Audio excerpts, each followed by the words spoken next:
Genda mwelele. Apande mumuleke. Karibu mulati zetu.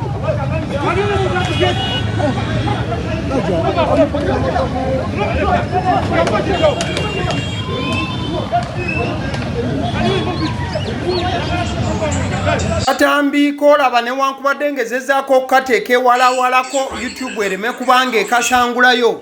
Katambi akolunaku lwe bakwata mwana mulenzi amanyiddwa nga Tabz oba ninye Tabz. Kano nno nga kakadde kaali ka mwezi gwa Septemba ow'omwaka oguwedde owa 2025. Mwana mulenzi ono ninye Tabz omu ku basajja ab'oku lusegere lwa president w'ekibiina ki the National Unity Platform Mwami Robert Kyagulanyi Ssentamu oba osobola okuba nga omuyita Bobi Wine. Mwana mulenzi ono newankubadde nga akatambi ako nkulabize nga bamukwata omwaka oguwedde, tewaliiwo katambi konna kakibeere kifaananyi kyavuddeyo kubanga kifuluma nga kiraga engeri mwana mulenzi ono gye yazzeemu okubeera nga akwatibwa olunaku lw'eggulo ng'ennaku z'omwezi 17 June omwaka 2026. Wabula abakulembeze b'ekibiina ki the National Unity Platform ku lw'ekibiina bavuddeyo ne bakakasa okukwatibwa kwa mwana mulenzi ninye Tabz. In fact si kukwatibwa bukwatibwa wabula okubuzibwawo kwa mwana mulenzi ono nga negye buli eno wenkoledde emboozi eno kati ziweze essaawa 24 bukya mwana mulenzi ninye Tabz oba Tabz yabuziddwawo. David Lewis Rubongoya ye yasose okubeera nga ateekayo obubaka obwabadde bulaga nti bafunye amawulire ag'okubuzibwawo kwa mwana mulenzi ninye Tabz okuva Kamwokya, era nga kyabadde kikakasiddwa nti mwana mulenzi ono yateereddwa mu motoka ekika kya drone n'abuzibwawo abasajja abataategeerekese. Kati nno wayise eddakiika zaabadde nga 3 zokka nga David Lewis Rubongoya amaze okuba nga akakasa bino byonna, ne leader of opposition Honorable Joel Ssenyonyi naye n'akozesa omukutu gwe omugattabantu okwongera okuba nga avumirira kino era n'okukakasa nti mwana mulenzi ninye Tabz yabadde abuziddwawo mu motoka ekika kya drone. Era yagambye Joel Ssenyonyi nti the senseless abductions continue, nti oba okukwatibwa kw'abantu okw'engeri ey'ekitali kigunjufu era obutali magezi ekyagenda maaso n'okubanga etojjera. Kati nno webukeeredde olunaku olwaleero omukulembeze w'ekibiina ki the National Unity Platform Mwami Robert Kyagulanyi Ssentamu His Excellency Bobi Wine agenze maaso okubanga naye akozesa omukutu gwe, wabula ono takoze kyakubeera nga annyonnyola kubuzibwawo kwa munywanyi gwe wabula ataddeko obubaka obw'enjawulo. Bobi Wine agambye nti musobola okubuzaawo Tabz ne mumukwata ne mumukikijjanya era ne mumukola byonna bye mwagala, wabula temusobola kubanga mumenyaamenya ekyo ekiri mu mutima gwe era ekiri mu ye munda.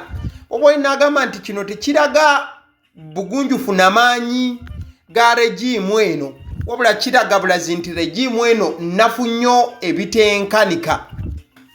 Bobi Wine agamba nti bayimirira wamu ne mwana mulenzi ninye Tabz era n'agamba nti ng'omugigi gwa Idi Amin we gwaggwa ne guno nagwo olunaku lujja kukya gufuuke lufumo. Kati nno bino byonna nga bigenda mu maaso tunudde okulaba oba poliisi yakakasiza okubulawo kwa mwana mulenzi ninye Tabz, tewaliiwo mawulire gava mu bitongole bikuumaddembe. Wabula ate bwengezeeko ku mukutu gw'omukulu Jeno Muhoozi Kainerugaba, naye kennyini amawulire galinga agamutuuseko olunaku olwaleero ng'ennaku z'omwezi 18 Juni omwaka 2026.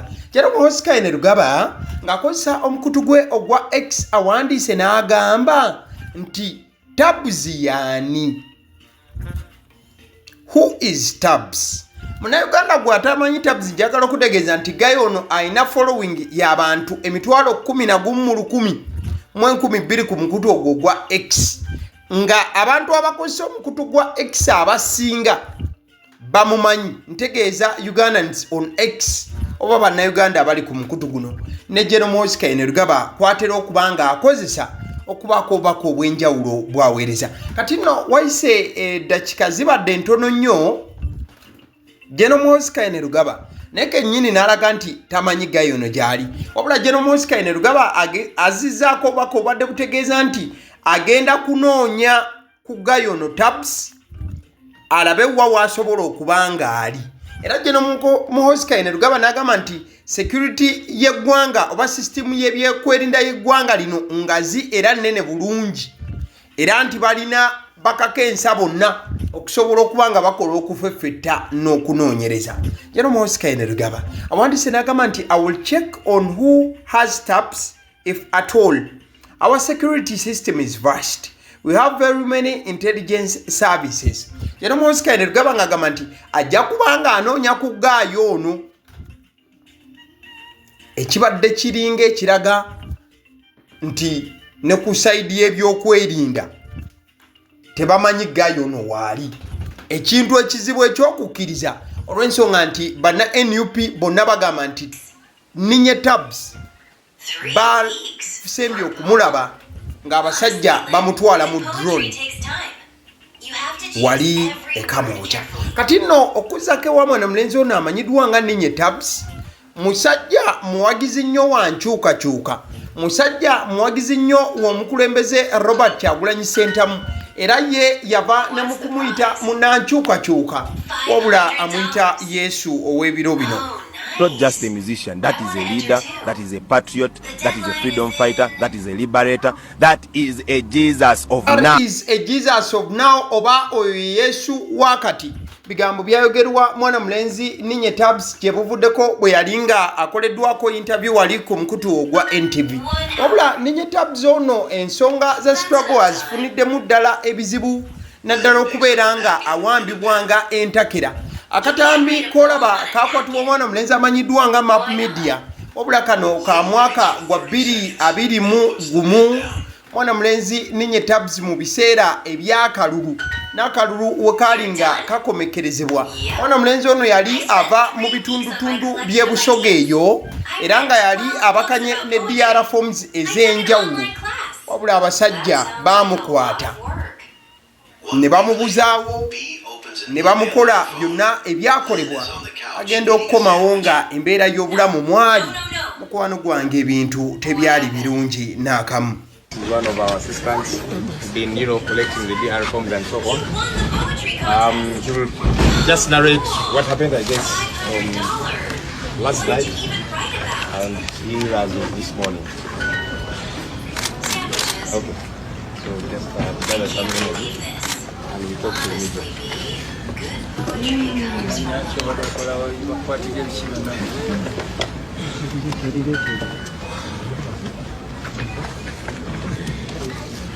My name is Andrew Natumanya. Everyone calls me Tabz. Uyo ye mwana mulenzi Tabz. Oba osobola okuba ng'omuyita ninye Tabz oba Natumanya Andrew ninye amanya ge ag'obuzaali. Wabula ne gye buli eno takubwako liiso. Shamim Malende gye buvuddeko naye yazzeemu okubeera active n'okukwasaganya ensonga zonna. Era nga naye agenda maaso n'okuba ng'akoola ebitongole ebikuuma ddembe mu ggwanga adisi bifunemu akafansonyi. Ogenda maaso n'okuba nga bita abo bonna abaakwatibwa n'abo bakyagenda maaso n'okuba nga bavundira mu makomera ag'enjawulo. Mumbeeremu bayindala.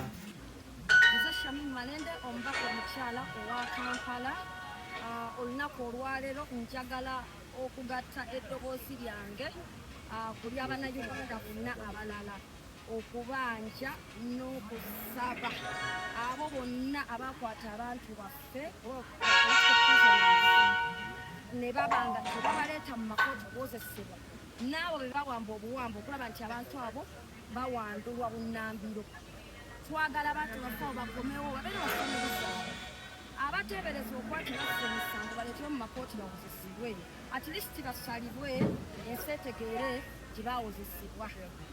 Nabonna bonna abawambiddwa okuli ba King Zali, tulina abantu baffe abalanga bamukibi Dennis, tulina Jeno kufa tulina abantu baffe abalala bangi nnyo besobola kwogera nnyo wano olw'obufunda bw'obudde, naye tugamba nti abantu abo bonna bambi bateebwe. Tetusaba busabi naye tulagira okusinziira ku ssemateeka nti omuntu yenna alina okukwatibwa mu mateeka n'asibibwa mu mateeka n'awuzisibwa mu mateeka kati engeri gye watali kukozesebwa mu mateeka kulimu okukolebwa abantu abo bateebwe n'amakomera gaffe gakendeeze ku mudduzo kubanga abantu abo abamu baterekeddwayo naye nga tewali kyamaanyi kibagamba nti kyebaakola.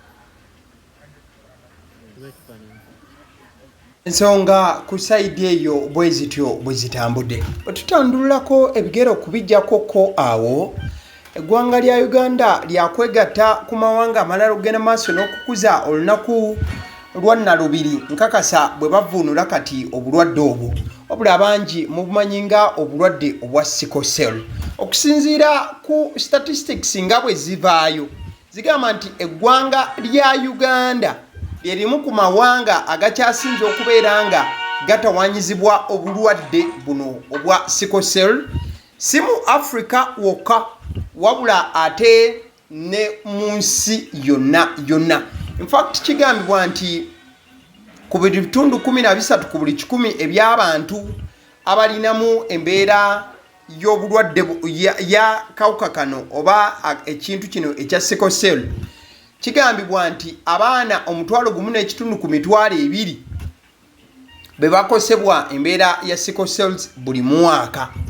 Era bagamba nti singa abaana abamu olumu babeera tebatakiriziddwa oba kufiibwako ebitundu 7 ku 8 ku buli 100 eby'abaana abafuna obulwadde bwa sickle cells bafa nga tebannaweza myaka 5.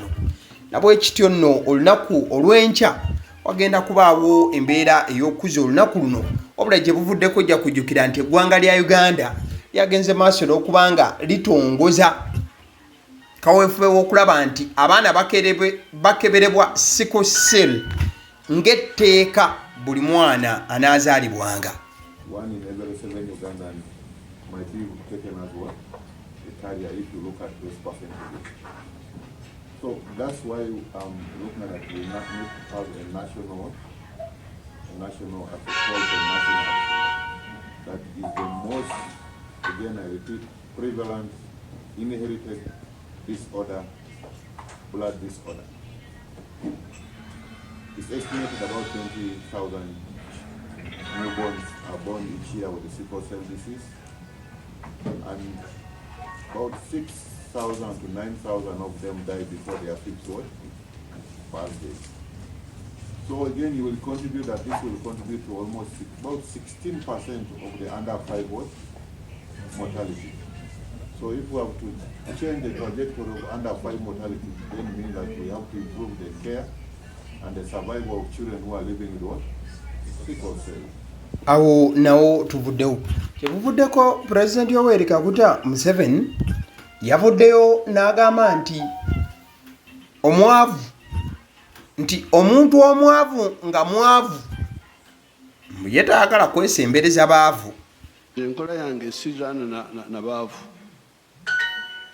nabagamba nti sagala kulwana n'abaavu buli wembeera kulwaki kubanga ntya omwenzi ndi mukristaayo njagala kugenda mu ggulu sagala bamalayika banzigalire tuli omusajja omugaga olinga wali omugaga w'omu bayibuli eyalina obugaga wano ku nsi bwe yatuuka mu ggulu ne bumusindika mu geyeena. Iyo nsonga mbagamba nti buli wembeera ndina okugezako okusitula embeera y'abantu nga nfuluma okuva wano.